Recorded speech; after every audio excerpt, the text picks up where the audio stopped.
Dallas has to win tomorrow. You have Oh, to for win sure. because I think if you don't win tomorrow, you get swept Tuesday. I really feel that way. And you can't. You gotta. I was telling somebody this earlier. What is with teams when you get up 20, you still jacking up threes? All you gotta do is just get a couple layups, Yeah. couple, like come on, bruh. And I think that's what happened with Dallas last night. They got up 20, then you kept going for the three, going for the three, going for the jugular, and Golden State got back in the game.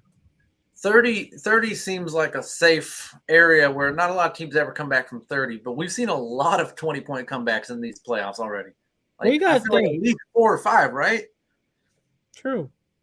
Well, you gotta think like this too. All right, you get three stops. That's 9 points. That's 11 already. Yeah. That's So what's crazy about these quarters. It's like it's not like the other team comes out and outscores you 25-15. It's like whenever they go like that quarter where Miami came back in game 1 against Boston, mm, they outscored them 39-14.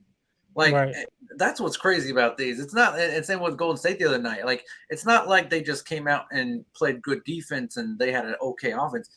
They're getting all 20 points back in a quarter. Like and all of a sudden it's like the yeah, fourth quarter starts and it's a new game. It's like, dang, this we were just up 25. What happened? And now it's a tie game. Like it's crazy true. how fast they're coming back in these games. But yeah, I agree with you. Like at 20, man, you still got to play. 20 is not safe in the NBA. You got to go play basketball. You can't just jack up threes.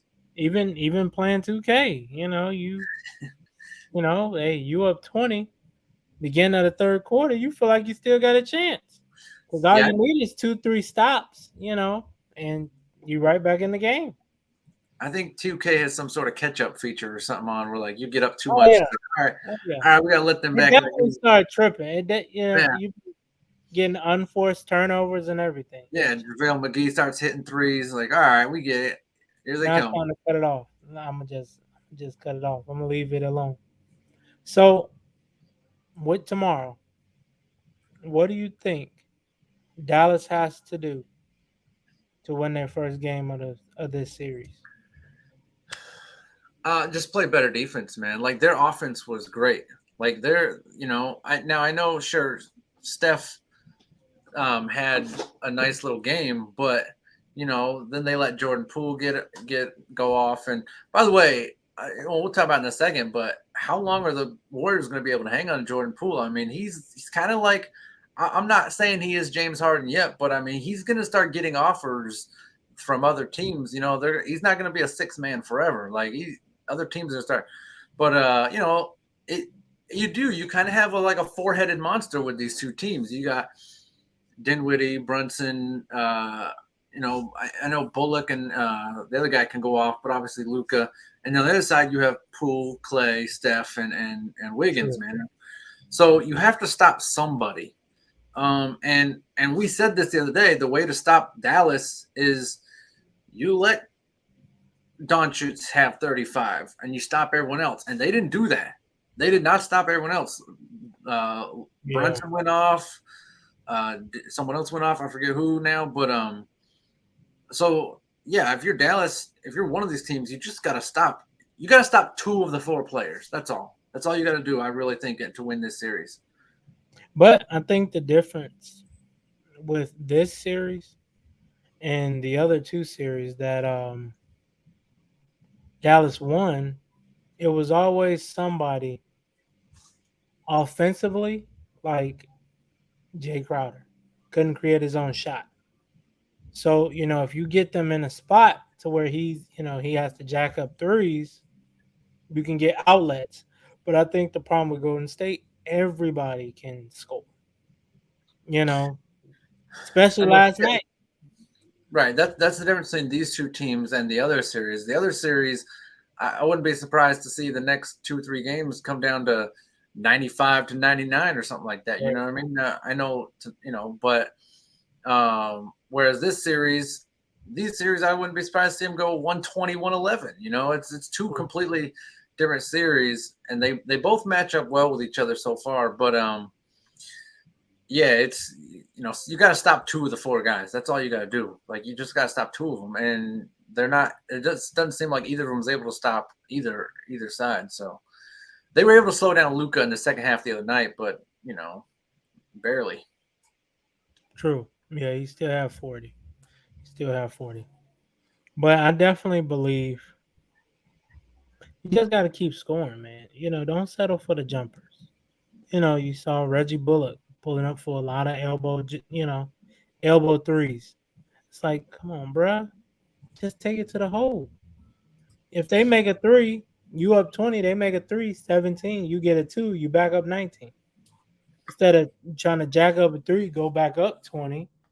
Then they come down, hit a three, now they down 15. Or, Yeah, you know, so it's like, come on, man. Just be smarter about it. But I I mean, yeah, think and Luca, he was very efficient too the other night. I mean, only two turnovers. That they need more of that too. So, keep the turnovers down, and that's how you score more points is by playing better basketball, better, less sloppy basketball. And they had every chance to win that game the other night, but Steph sometimes just hits them shots, man. It just yeah, he got hot. He got crazy hot.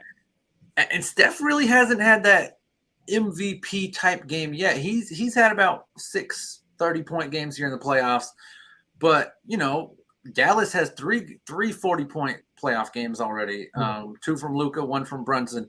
Like no one on Golden State has had that game yet, and obviously we want to see it from Steph.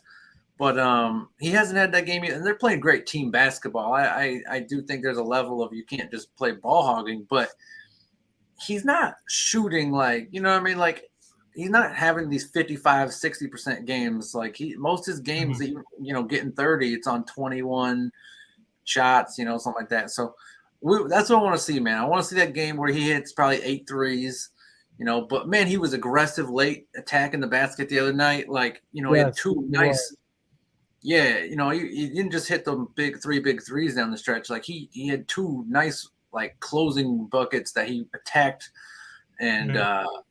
by the way, I know, and Kyrie's, a lot of people say he's the best at whatever, but I think Steph at attacking the rim is just as good. Like when he wants to. I mean, his touch is so soft around the rim. It's amazing, like how efficient he is around the rim. Yeah, I agree. And when them threes weren't dropping, I mean, not when they weren't dropping, but when they was running them off that 3-point line, he was still getting and ones, finishing at the rim. I'm like, after a while, I was like, it's a long night. It's By the way, I actually thought that Golden State did not get their respect from the refs in the first half. I truly believed that they were getting screwed over by the refs in that first half. I think there were at least 5 or 6 calls that were so bad. Like, well, there's no calls. It were so bad, and there might have been more, but I did think they were getting disrespected by the referees.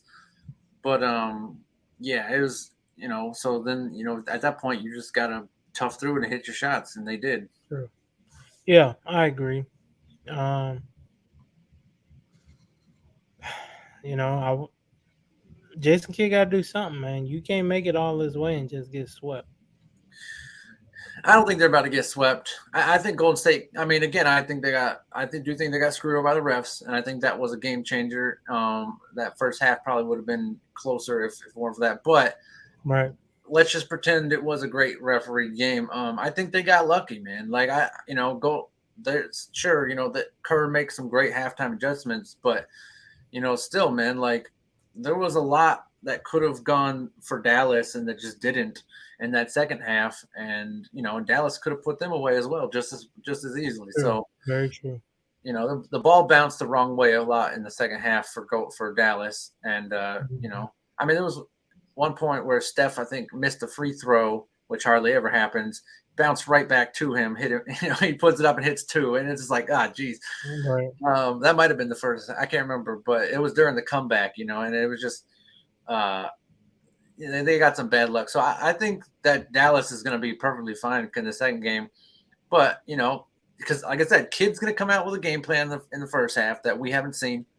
And then and then Kerr's going to have to react at halftime. And I think that's what a lot of these series are. And same with Miami on the other side. The Boston comes up with a new game plan, and then Spoelstra's like, all right, they're hitting us with this. Let's go with this. And Right. it just depends, like, if it's going to be enough to come back. And so I think Dallas is fine. I don't think they're worried at all. I mean, you're not, they're basketball players, man. Like, I'm sure fans or maybe someone's worried, but like, I think the players know, like, we had them last game. Like, we were that close. And so I think Dallas knows they're fine going back home.